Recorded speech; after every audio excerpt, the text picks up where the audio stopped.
को। देखिए, आप इस पर विचार करने के पहले अभी जो पिछले 5-7 दिन में जो कुछ हुआ है, घटित हुआ है, जरा उस पर भी विचार कीजिए। उसके परिप्रेक्ष्य में इसको देखेंगे तो ठीक से समझेंगे। सुप्रीम कोर्ट की तीस्ता शीतल वाड़ वाले मामले में बहुत ही लानत मलामत हुई है, हो रही है, राष्ट्रीय स्तर पर भी, अंतर्राष्ट्रीय स्तर पर। उसके बाद महाराष्ट्र वाले मामले में भी सुप्रीम कोर्ट की बड़ी जो है वो शीशा लेदर हो रही है। और हर आदमी कह रहा है कि जब डिप्टी स्पीकर के पास 16 लोगों का जो है मामला लंबित है, तो इस तरह की सब चीजें करके और उनको परोक्ष रूप से आप वैलिडिटी प्रदान कर रही है सुप्रीम कोर्ट जो है। और आज जिस समय कपिल सिब्बल ने 11 बजे दिन में मेंशन किया सुप्रीम कोर्ट में कि साहब ये सिंधे गुट को वहां जाने नहीं दिया जाना चाहिए क्योंकि इनका जो है मामला दल बदल का लटका हुआ है। और अब तो दल बदल और प्रमाणित हो गया कि बिना ये किसी दूसरे दल में शामिल हुए ये जो है क्या कहते हैं, ये सरकार का जो है इन्होंने गठन कर लिया। तो ये 10वीं अनुसूची का बिल्कुल मजाक नहीं बनना चाहिए। नहीं तो 10वीं अनुसूची निरर्थक है, इसकी संविधान में कहां जगह बचती है। इस पर जो है वो जस्टिस सूर्यकांत की ही पीठ थी, अवकाशकालीन पीठ यही है। सूर्यकांत जी ने कहा कि हम 11 बजे जो 11 तारीख को इसके ऊपर विचार करेंगे सब याचिकाओं के साथ। इस पर कपिल सिब्बल फट पड़े अदालत में कि जो है आपने क्या डेमोक्रेसी का डांस चल रहा है क्या। ये शब्द थे उनके, यही शब्द को जो है तमाम लीगल जो है वो सर्किल में जो है वो उद्धृत किया गया है कि क्या डेमोक्रेसी का डांस चल रहा है। इस पर जो है सूर्यकांत जी जो है वो उन्होंने कहा नहीं नहीं ऐसी कोई बात नहीं है और हम लोग नजर रखे हुए हैं, सारी चीजों पर नजर रखे हुए हैं और सब पर समग्रता के साथ विचार करेंगे और जैसा निर्णय होगा वैसा जो है उस समय है, लेकिन फिलहाल इसको 11 तारीख को ही सुना जाएगा। इसके बाद ही मामला नूपुर का आ गया। अब नूपुर के मामले में आपने सब बातें लगभग बता दी हैं, लेकिन कुछ बात बहुत महत्वपूर्ण है। उन्होंने कहा कि दिल्ली पुलिस प्राथमिकी जो दर्ज करती है, जो अन्य प्राथमिकियां तमाम जगह दर्ज है, उनका क्या हुआ। जब दिल्ली पुलिस या और कोई पुलिस दूसरे लोगों के खिलाफ मुकदमा दर्ज करती है तो तुरंत गिरफ्तार कर लिया जाता है।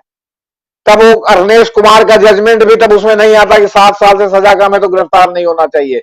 और अगर आप गिरफ्तार कर रहे हैं तो आपको बताना चाहिए कि आप किस वजह से गिरफ्तार कर रहे हैं। और आपको उनकी छूने की जो है आपको हिम्मत नहीं पड़ती। और आपने इस मामले में अभी तक क्या किया है, आपने तो जो है वो क्या कहते हैं उनके लिए, नुपुर शर्मा के लिए रेड कारपेट बिछा रखा है। अब ये इतनी बड़ी टिप्पणी है कि आप समझिए कि रेड कारपेट वाला। तो इस पर जो है आपके बता रहे हैं, उसके बाद उन्होंने कहा कि देखिए आपको दिल्ली में विशेष दर्जा मिल रहा है, लेकिन ऐसा दर्जा हर कोर्ट में नहीं मिलेगा। आप हर राज्य की हाई कोर्ट में जाकर अपनी बात रखिए, निचली अदालत से जमानत लीजिए। कोर्ट की इस टिप्पणी के बाद नूपुर के वकील ने दूसरे कानूनी रास्ते अपनाने की बात कही। उन्होंने याचिका वापस लेने की अनुमति मांगी, इसे कोर्ट ने स्वीकार कर लिया। और जो कोर्ट का ऑर्डर है वो भी 4 लाइन का यही ऑर्डर है। इसमें ये सब बातें जितनी टिप्पणी उन्होंने खुले कोर्ट में की वो सब बातें जो है उसमें कोर्ट के ऑर्डर में नहीं, वो जो है उसमें कोर्ट के ऑर्डर में नहीं लिखी है। उन्होंने कोर्ट के ऑर्डर में 4 line, learned senior counsel of the petitioner seeks and it is permitted to withdraw the present petition with liberty to avail the alternate remedies available under the law. The writ petition is dismissed as withdrawn. ये स्थिति है। दरअसल नूपुर शर्मा के बारे में लगातार ये आलोचना हो रही थी कि आपने अभी मोहम्मद जुबैर को गिरफ्तार कर रखा है, आर्ट न्यूज वाले को। उसके पहले आपने रतन लाल ने यदि किंतु परंतु कह के एक टिप्पणी की थी ज्ञानवापी के जो है जो तथाकथित शिवलिंग निकला हुआ है, तो उस दावे पर जो है कही थी। तो उनको भी जो दिल्ली पुलिस ने तुरंत गिरफ्तार कर लिया था, हालांकि उनको कोर्ट में अगले दिन जमानत मिल गई थी। तो सवाल है कि टिप्पणी अगर जो है धार्मिक भावनाओं को भड़काने की है तो एक को आप गिरफ्तार करते हैं, एक को आप छूट देते हैं। और उसमें भी जो है वो क्या कहते हैं, आपने आग में घी इस तरह डाल दिया कि इधर जो है बॉम्बे में जो है उनके खिलाफ महाराष्ट्र में FIR हुई है, वो आपने तुरंत उनको VIP सुरक्षा उनकी और मजबूत कर दी। तो इससे भी ये ध्वनि गई कि आप उनके खिलाफ कोई कार्रवाई नहीं करना चाहते। आपने एक जो जिंदल साहब थे उनको तो आपने जो है पार्टी से बाहर का रास्ता दिखा दिया। नूपुर शर्मा को केवल आपने सस्पेंड किया है, गिरफ्तारी भी नहीं हो रही है, उनका आता पता भी नहीं है।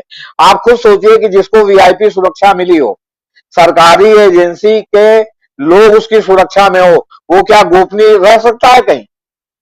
या सरकारी एजेंसी के लोग इस समय उसके साथ नहीं है उसकी सुरक्षा के लिए, तो उनके साथ तो फिर कुछ भी हो सकता है। तो और खतरनाक बात है। तो ये परिस्थितियां सर हैं।